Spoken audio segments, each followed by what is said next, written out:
வணக்கம்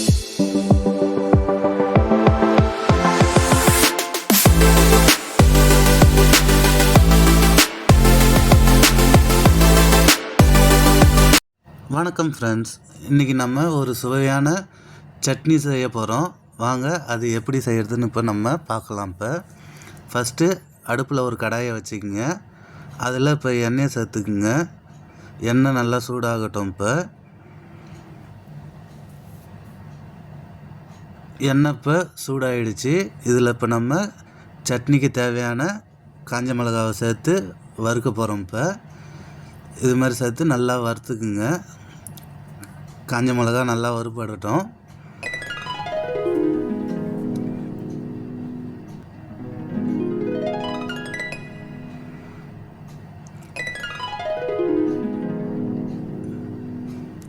பாருங்கள், இப்போ காஞ்ச மிளகா வறுபட்டுக்கிடுச்சு. இப்போ அதில் நம்ம சின்ன வெங்காயம் சேர்த்து தான் சட்னி அரைக்க போகிறோம்.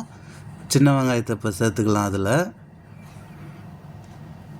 சேர்த்து பச்சை வாசனை போகிற அளவுக்கு நல்லா வதக்கிக்கணும். நம்ம இது மாதிரி நல்லா மிக்ஸ் பண்ணி விடுங்க.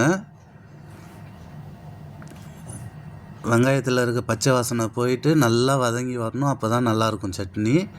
இப்போ அது கூடயே 10லேருந்து 15 பல் பூண்டு சேர்த்துக்கலாம். இந்த பூண்டு சேர்க்கறதுனால சட்னி இன்னும் டேஸ்ட்டாக இருக்கும். இது மாதிரி நல்லா மிக்ஸ் பண்ணி விட்டுங்க.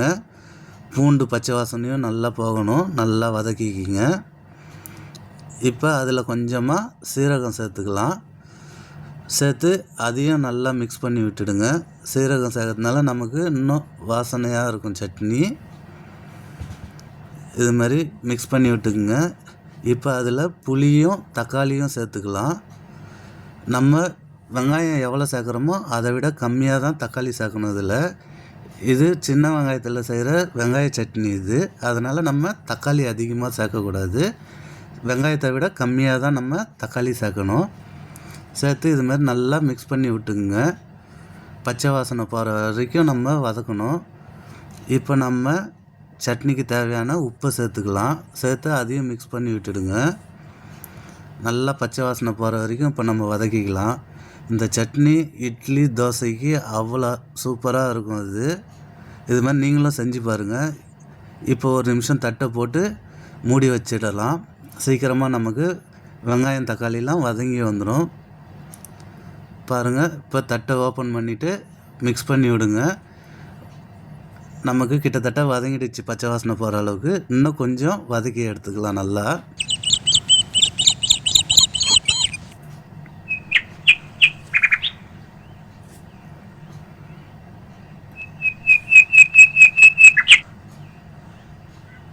பாருங்கள், இப்போ நல்லா வதங்கிடுச்சு பச்சை வாசனை போகிற அளவுக்கு. இப்போ நம்ம மிக்சியில் போட்டு அரைச்சி எடுக்க வேண்டியது தான் இப்போ சட்னியை. இந்த சட்னிக்கு தண்ணியே சேர்க்கக்கூடாது.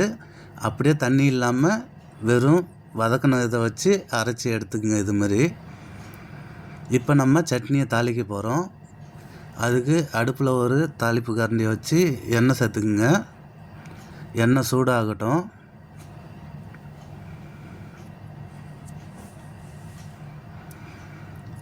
இப்போ எண்ணெய் சூடாகிடுச்சு. அதில் கடுகு போட்டுக்குங்க. கடுகு நல்லா பொரிஞ்சு வரட்டும். பாருங்கள், இப்போ கடுகு பொரிஞ்சிடுச்சு. அதில் இப்போ நம்ம கருவேப்பிலை சேர்த்துக்கலாம். கருவேப்பிலையும் சேர்த்தாச்சு. அவ்வளோதான். எடுத்து சட்னியில் நீங்கள் மிக்ஸ் பண்ணிக்க வேண்டியது தான். பாருங்கள், சட்னியில் சேர்த்து இப்போ நல்லா ஒரு கரண்டி வச்சு மிக்ஸ் பண்ணிங்க. இப்போ நமக்கு அருமையான சுவையான ஒரு சட்னி ரெடி ஆகிடுச்சு. இது இட்லி தோசை கூட வச்சு சாப்பிட்டு பாருங்கள். அவ்வளோ சூப்பராக இருக்கும். இது மாதிரி நீங்களும் வீட்டில் ட்ரை பண்ணி பாருங்கள். ட்ரை பண்ணி பார்த்துட்டு நல்லா இருந்தாக்கா கமெண்ட்ஸ் பண்ணுங்கள். இப்போ பாருங்கள், நமக்கு சுட சுட இட்லியும் ரெடியாக இருக்குது, சட்னியும் ரெடியாக இருக்குது. வச்சு சாப்பிட்லாம் வாங்க. இது பிடிச்சிருந்தாக்கா லைக் பண்ணுங்கள், ஷேர் பண்ணுங்கள், கமெண்ட்ஸ் பண்ணுங்கள், சப்ஸ்கிரைப் பண்ணுங்கள். தேங்க்யூ.